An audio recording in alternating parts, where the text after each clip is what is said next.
Yeah, I don't think Lois has actually ever seen an episode either. That's really terrible. All right, yeah, I'm just gonna dive right into it right now. Sure. So, hello and welcome to episode 13 of the Peter Podcast.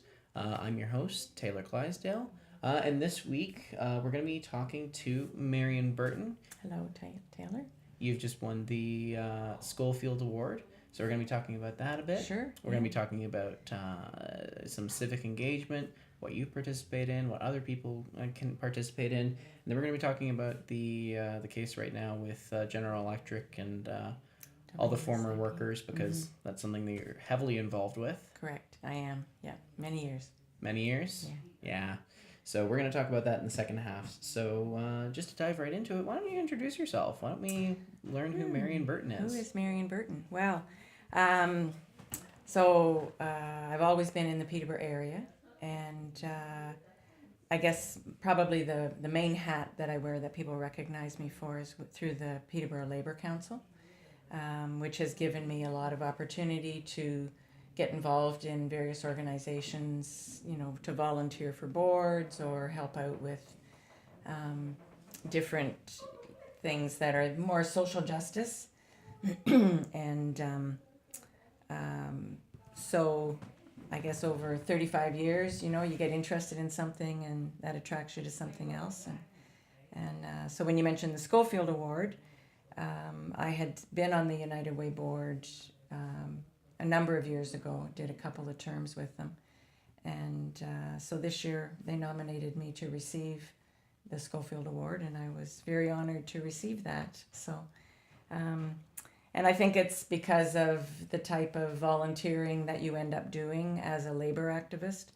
A lot of times people think all that we're interested in is more money in our collective agreement, but it actually gets people very involved in their community. Because what you're wanting to do is improve the lives of workers and their families. And so that leads you into health and safety issues and poverty reduction issues, legal situations for people. I sat on the Board of Referees with employment insurance for about 20 years as well. So you get to understand a lot of the difficulties and the dynamics that people experience in the community, and most of the time it's difficulties with their employment or their employer. So how did you initially get involved in labor activism? What drove you into that? Well, I've been working at the hospital as a clerk since 1974. And about 6 years into my employment, there was a group that was going around to organize our local, which was all the clerical staff. So I didn't know anything about unions at all. And how old were you at the time, if you don't mind me asking? That I got involved in about 22. Okay. Yeah. Sorry. So you were fairly young when you got involved in that. Yeah, and it was quite exciting. It was at a time when there had been a lot of, we'd gone through the 60s, a lot of civil rights actions around the world. Workers were finding, joining a union gave them a stronger voice and more power in determining what their working conditions were going to be like. So it was actually the first educational I ever went to was on the Occupational Health and Safety Act, Bill 78 in 79, but that was in 1978. So before that, there was no legislation that said these are the working requirements to establish a safe workplace. So that's where I jumped in, and I found it, I was pretty nervous the first few times I had to act in representing my own workers, but it helps build your skills. You get to learn how to mediate, how to represent people, how to have some confidence, and to sit across the table from your employer and you're speaking as an equal to them. it's been a really good ride to learn all of that over the years. So just in regards to, when you're in that position, when you're sitting across the table and you're doing those negotiations, a lot of people view, unions and labor rights and that kind of activism as being very contradictory to, and having a very antagonistic perspective to what the employer wants. Was there a lot of conflict when you started to get involved with that, and when you were? Generally not. We did have one human resources manager who I just was extremely respectful of him, and what he said was that a workplace with a union was a far better workplace, that there was a lot more civility, respect for the workers, a lot more fairness, and that's the way he managed, and so we really got along very well. If a manager is always trying to undercut a worker and not look after them with respect and equality, people they don't trust their employer. It's bad for morale. Generally speaking, it's about treating people in a respectful and fair way. When you negotiate a collective agreement, the employer knows exactly how much money they have, and so by negotiating collectively, you have the right to see what their financial position is. If you're one worker sitting talking to a manager across the desk, you don't have any ability to know that. You have that collective power. You have a collective power, and there's laws that determine how a collective agreement will be negotiated. So it's all about fairness. And how do people react to that when you take on that role? Not just the workers, but the employers, the people, the families, the people in the public. How have people responded to your role in the unions? I think generally they've quite respected me. I can be a pretty strong voice across the table, but I'm not trying to negotiate or do something in bad faith. I usually am making an argument because I believe it's the right argument, and they can convince me that it's not, and that's fine.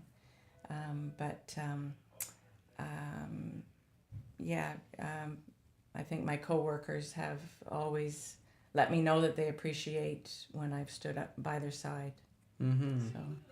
Yeah, I know when we've covered strikes and stuff in the past, a lot of the conversation on social media, which sometimes can be very productive and engaging and insightful, and sometimes is a bit less so. But sometimes people like to boil down strike situations as the strike won or the strike lost. So maybe they didn't meet all of the things that they were asking for, so that strike lost. So they failed in their job. So, but from what you seem to be telling me is it's a lot more give and take than what some people think. It's more conversational than that. I would say so. People don't want to be out on a picket line. That's the very last thing. And if you have the majority of workers reach that point where they say, we're going to lay down our tools and walk a picket line, generally things are not in a very good place in that workplace. The number of collective agreements that are negotiated that are put to a strike are so few. A very high 90% of collective agreements are negotiated and finalized and ratified with never going to a strike. So it's the same as any. There's the story that hits the newspaper, but for the most part, most collective agreements are negotiated fairly, and workers accept them and employers accept them. Yeah, and we had our, Ontario in general had its fairly high-profile strike recently with the college teacher strike, yeah. And that ended up being so disruptive to students and teachers, everybody. It was. It had a huge impact. It does, and unfortunately, that's what happens. There's usually those who are negatively affected because of a strike, but in that case, we're talking about precarious employment, and the deterioration of quality education because of the way the faculty are being assigned their teaching tasks, and you get to a point where you know you have to kind of draw the line in the sand, say we're going to take a stand that this has to change, and it's a pushback to the government. I mean, the government is trying to download their costs, whether it's in education, whether it's in healthcare, and a lot of it is how do they drive down to that bottom line. But it's the workers that carry the stress of that capitalist drive to the bottom, as opposed to what are the costs of education, treating teachers fairly. If you don't have a decent work day, work life, it's really hard for the teachers to survive as well. I know a lot of them were talking about how, say in the Toronto area, they're doing a class in this college and then roaring down the 401 to get to another college to teach a different class, and maybe even having a third. You can't survive in that kind of a mode, but that's the only way for them to get enough work to survive. You had mentioned drawing that line, and forgive me if I kind of mischaracterize the scenario. You can correct me if things are maybe a bit inaccurate, but let's say that there are two sides. You have an employer and you have a union, and neither side is really budging, and you have a deadline that you've kind of given as like, okay, there should be an agreement before this date or we're going to go to strike. How do you make that decision? Like, it's not just you, mind you, it's something that you kind of have to agree to, but what is your mindset up until that moment where you say, okay, are we doing this or are we going back to the table? Yeah, I mean, a lot of times people are without contracts for 2 and 3 years. And so, you have to reach a point where you say, because otherwise the parties may just keep pushing it off. And so if you truly want a collective agreement and you believe that the other party is not being fair,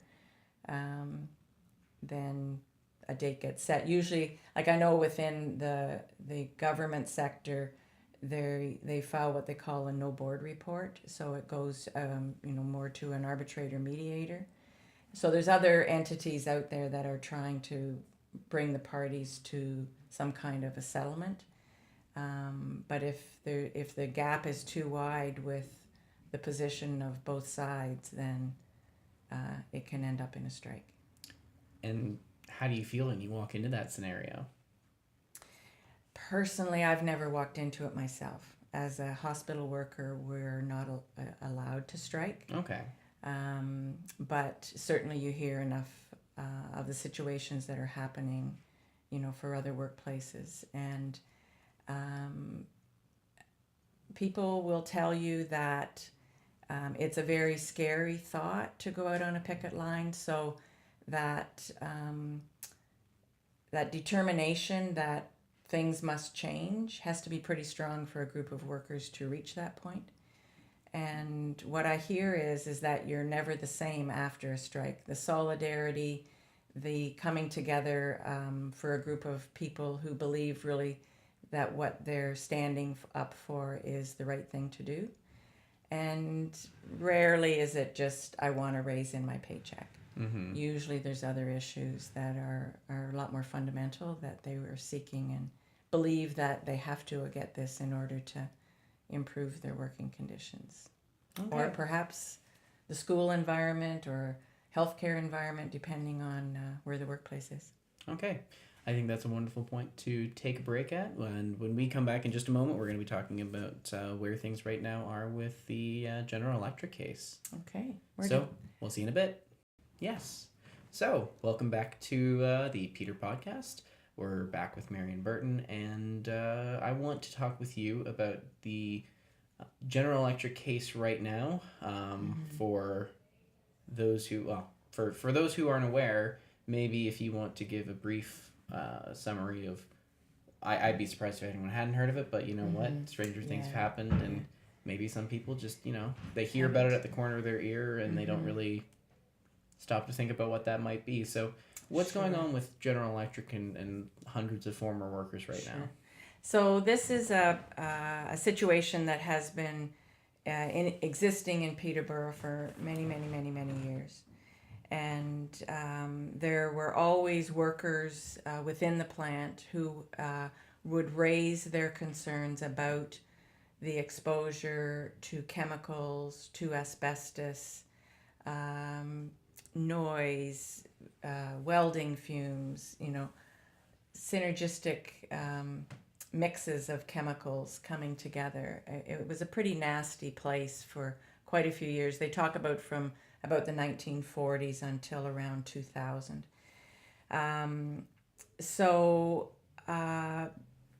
The Labor Council, I was involved with the Labor Council for quite a few years, and I would hear about, the fact that people were concerned that cancers were being caused, different people were dying, and they felt that it was related to the workplace.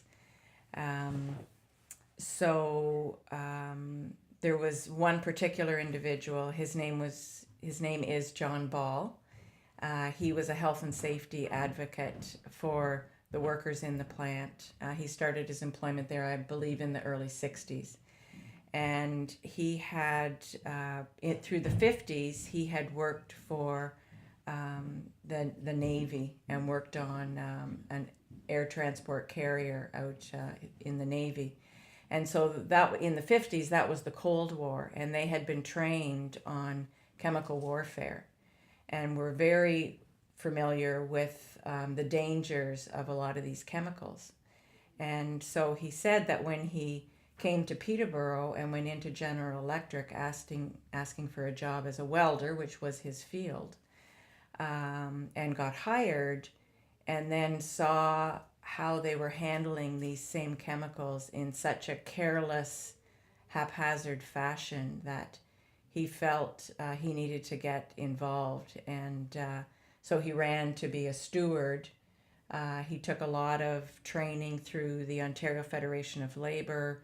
He did a lot of self-education.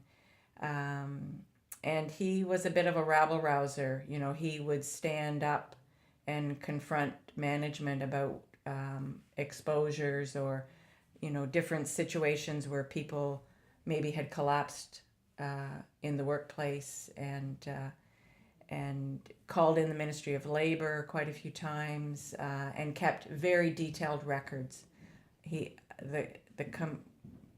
The combined numbers of records that this man has is phenomenal. They attempted at various times to get a health study done at the plant, and one was done through the General Electric itself. It took them 12 years to do it between about 1990 till around 2002, I think it was. And it's called the Roland Hussein GE Health Study. So that is what has been used to catalog exposures that workers would have in that workplace. And it was being used by WSIB, which used to be the Workers' Compensation Board. And what we find now, what we know now, is that health study is a farce. So it's being challenged that it's not an appropriate document for WSIB to be considering. Over the last 12 years or 13 years, there's been a group in the community. We're calling ourselves the Occupational Environmental Health Coalition, because we're not just representatives of the workers, we're representatives of the community as well.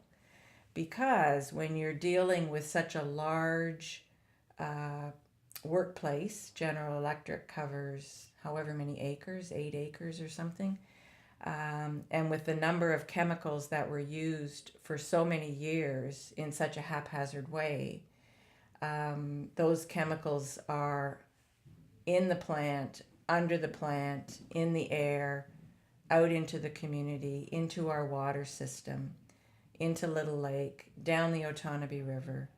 And this is all documented through the Ministry of Environment. So if that's happening to our environment, how on earth can they say that those same chemicals did not harm the workers who were exposed to them day in, day out, in a very high quantity, and also with multiple chemicals, the exposure to multiple chemicals all at the same time? Yeah, I know. Just talking to advocates right now, people who have claims in, and right now there are hundreds of people with claims in Yes. the WSIB. Many of those have ended in rejections, simply saying that there's not enough evidence. And the retort to that by you and other advocates has been that WSIB there hasn't been looking into the effects of multiple chemicals interacting and the synergistic effects of those chemicals and how they Right. would affect those. How they would affect the bodies. Right. So what we're saying though is if you know that all of these X, Y, and Z chemicals are carcinogenic and on their own will cause a cancer, how on earth can you say that because you're exposed to a whole bunch of them that they're not doing the same thing? Just because the science hasn't caught up to study in great detail the human guinea pig, we say those studies have already been done. They were done over 40 years in General Electric Peterborough, and we see what those results are with the hundreds and hundreds of people who became ill and died. So my understanding of the issue, and correct me if I'm wrong, is the way the WSIB has been doing it right now, according to you guys, is so basically there's chemical A, and they're connecting chemical A to cancer or sickness A. Correct. And then you've got chemical B, and they're connecting it to sickness B. Yes. But what they're not doing is looking at, okay, you take chemical A and chemical B, and all of a sudden that creates sickness C. And or A or B. Or A or B, and they're not looking at that. Correct. Yeah. So how do you fight that?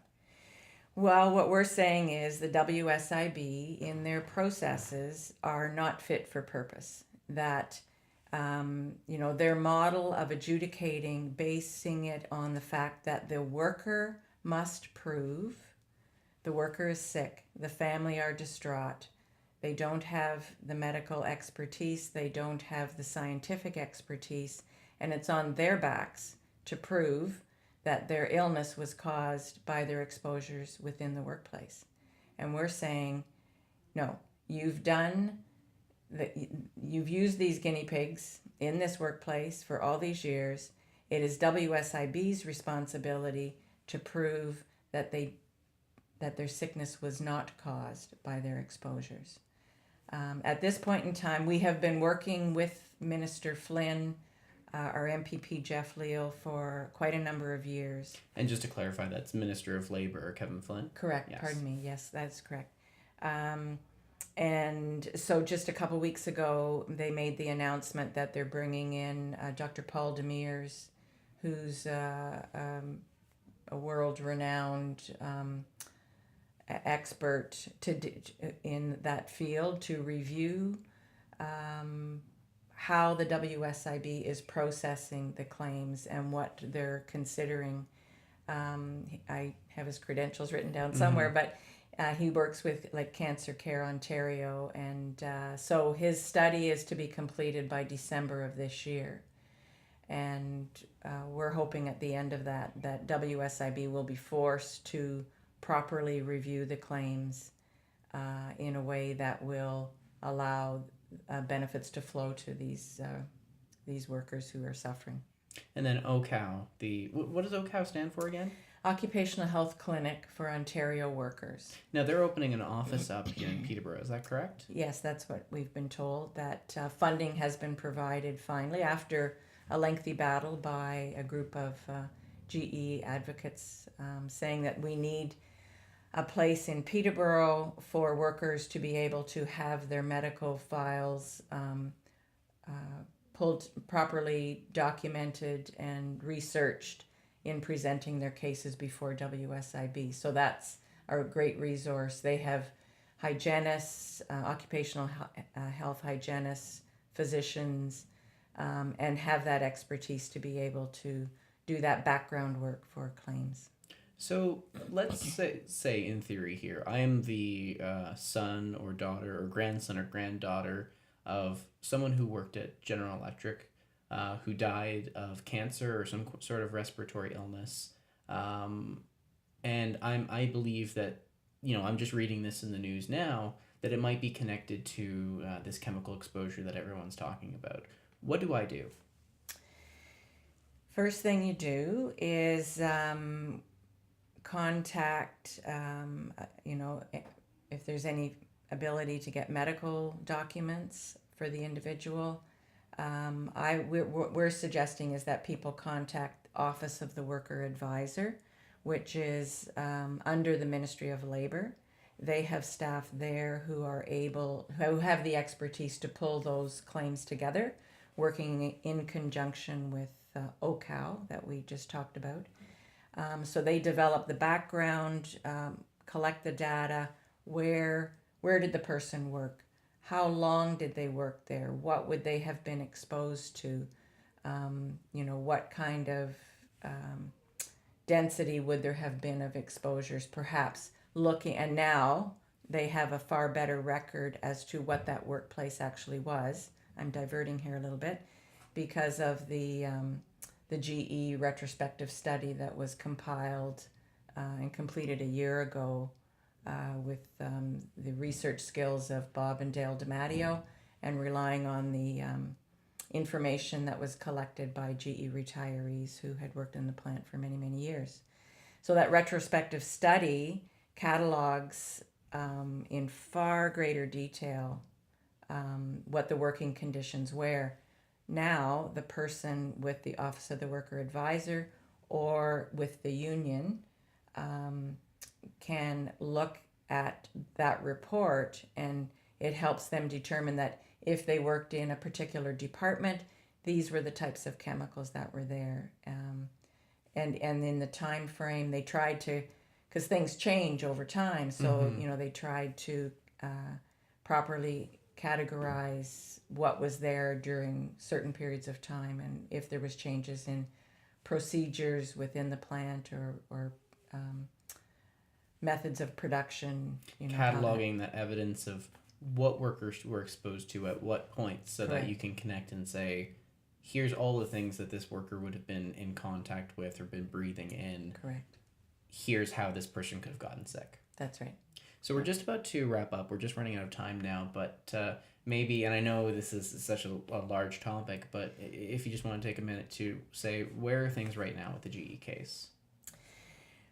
Well, they said they would review, at the time, 250 cases. They started that last summer or last fall.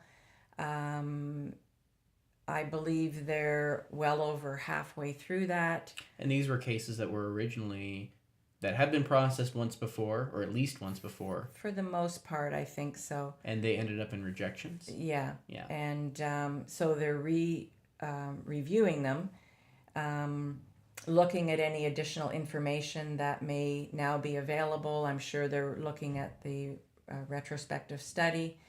But there are concerns because in those reviews, the numbers of, I think what we're saying what they did is they took the low-hanging fruit. They took the easy claims that clearly would most likely be now accepted. So the numbers looked really good last fall. But that graphic line of accepted cases is decreasing. Mm-hmm. And so we're right now Yeah. we're at around, correct me if the number's wrong, so of the 250 reopened claims, about 66 have been accepted and 60 have been rejected? Or am I getting those two numbers mixed up? more have been rejected than accepted, is Okay. my understanding. But there's no transparency. We don't know what the claims are that they're looking at. They're not all cancer claims. We know that. There's hearing loss claims. There might be some muscular injury claims.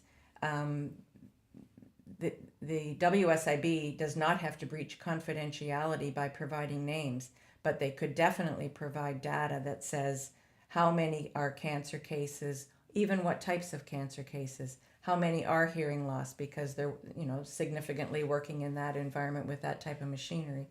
Hearing loss was a significant illness as well that affected people. But they're not providing through any proper process detailed information back to this community. They're leaking it out to the media is what we believe is happening. We have asked repeatedly, we have asked through the minister, we have asked through our MPP, we have asked directly to WSIB, and they are not producing those numbers at all. So it's very gray as to what this really means at this point in time. The experiment was done. They need to say the GE cohort, which is a finite number. Mm-hmm. We've done it. Pay them out. GE is leaving town. It is a sad day that such a hugely important workplace is shutting its doors. So this isn't like it's going to go on forever and ever. The workplace has changed. It was cleaned up. But let's have some respect and justice for those workers who spent, decades in there exposed to those horrible working conditions. Give them and their families some peace. Let's hope that a positive outcome comes and helps these people out, and let's hope it comes sooner rather than later. Thank you. Yes. All right. Thank you, Marion, for being on the show this week. You're welcome. My pleasure. And for everyone else, we'll see you next week.